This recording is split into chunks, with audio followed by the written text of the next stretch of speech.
Open your phone right now. Hundreds of apps, millions of videos, every song ever written, every film ever made, all of it sitting in the palm of your hand. But your ancestors had none of that, and they had more free time than you. Far more. The average Stone Age hunter needed just 4 hours a day to find enough food. 20 hours remained. What did they do with them? To find the answer, go back 60,000 years. A cave in Slovenia, complete darkness, and a piece of bare bone in the hands of someone with absolutely nothing to do. Someone sat down with that bare thigh bone, using a sharp stone to drill each hole, measuring the distance, adjusting, then raising the bone to their lips and blowing. In the complete darkness of the cave, sound came out. In that moment, their brain released dopamine, the chemical that floods through you whenever you do something and get exactly the result you expected. Not because the music was beautiful, but because the loop closed. Effort, action, result.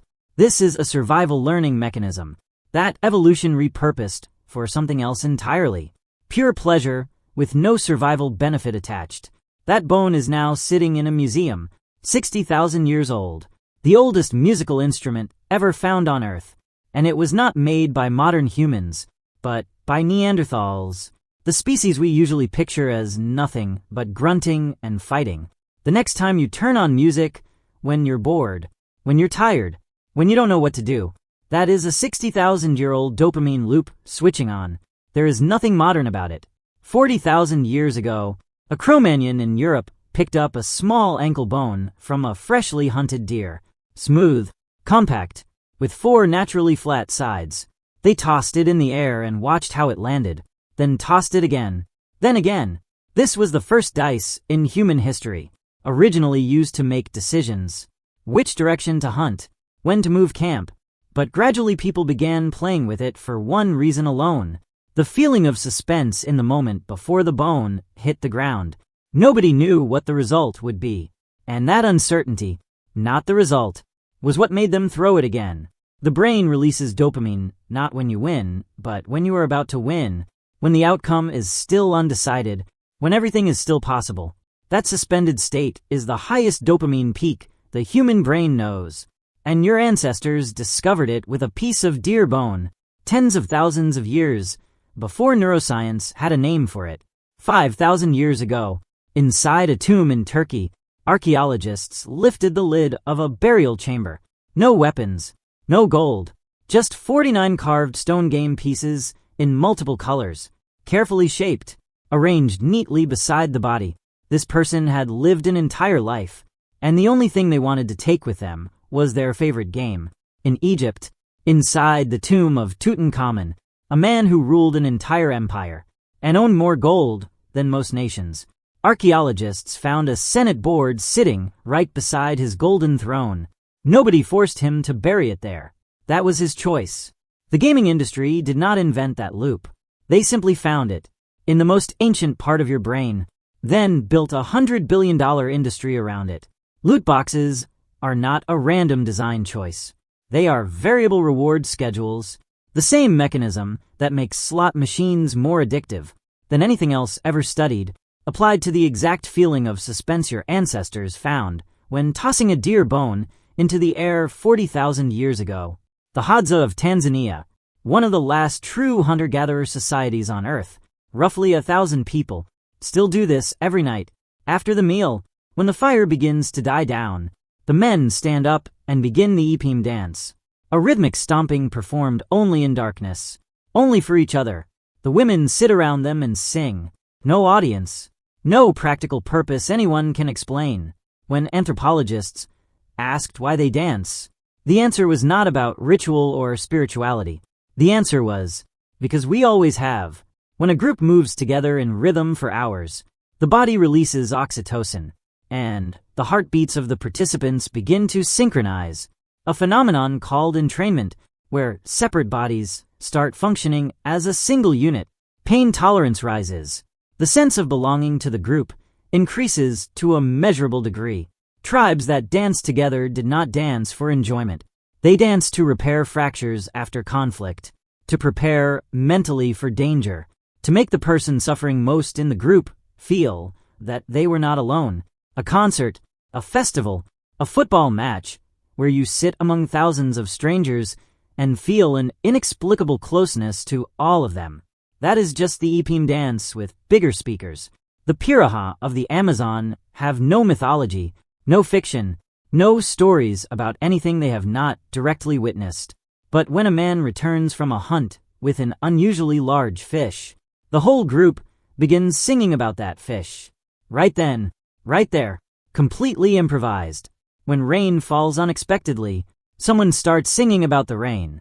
When a child trips and falls, the others laugh and sing about the fall. No script, no preparation.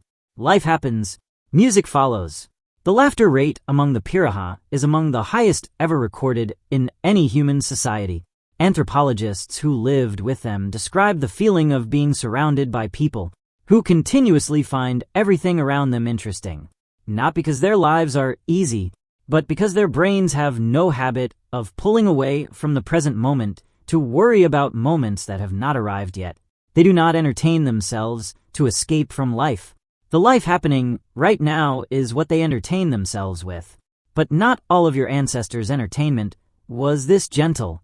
Inside Gough's Cave in England, 14,700 years ago, a group of people gathered around the body of someone who had died. They did not bury them.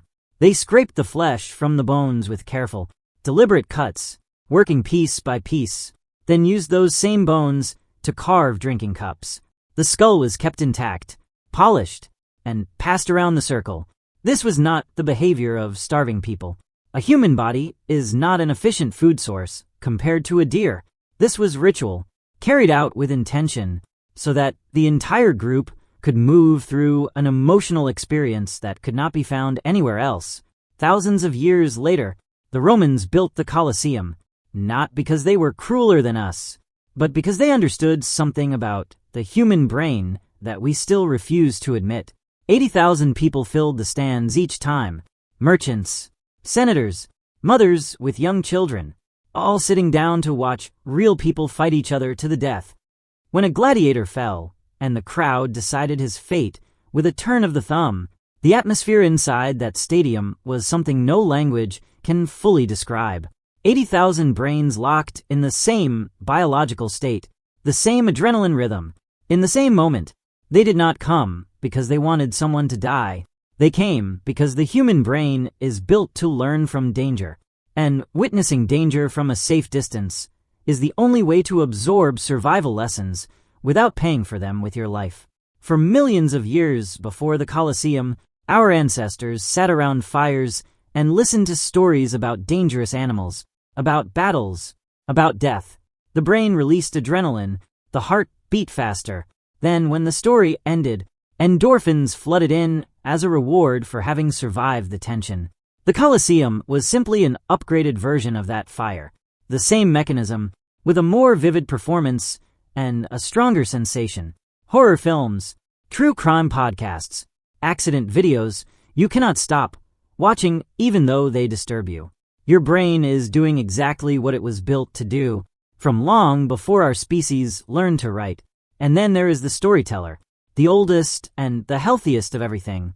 The fire burns down to red embers, children asleep in the laps of the adults around them. The oldest person in the tribe begins to speak.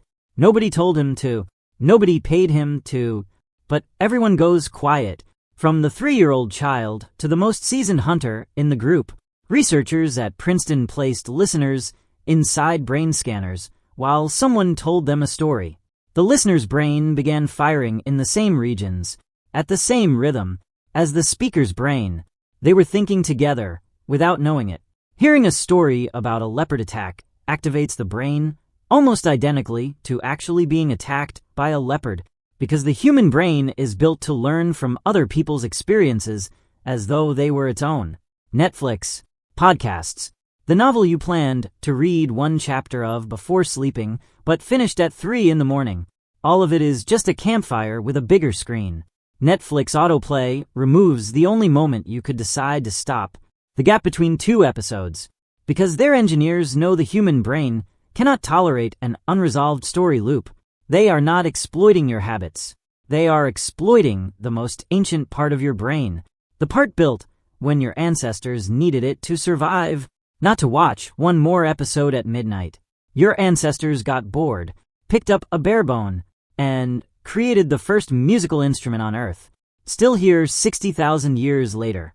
You get bored, pick up your phone, scroll for 40 minutes, put it down, and cannot remember a single thing you saw. Same emptiness, same brain.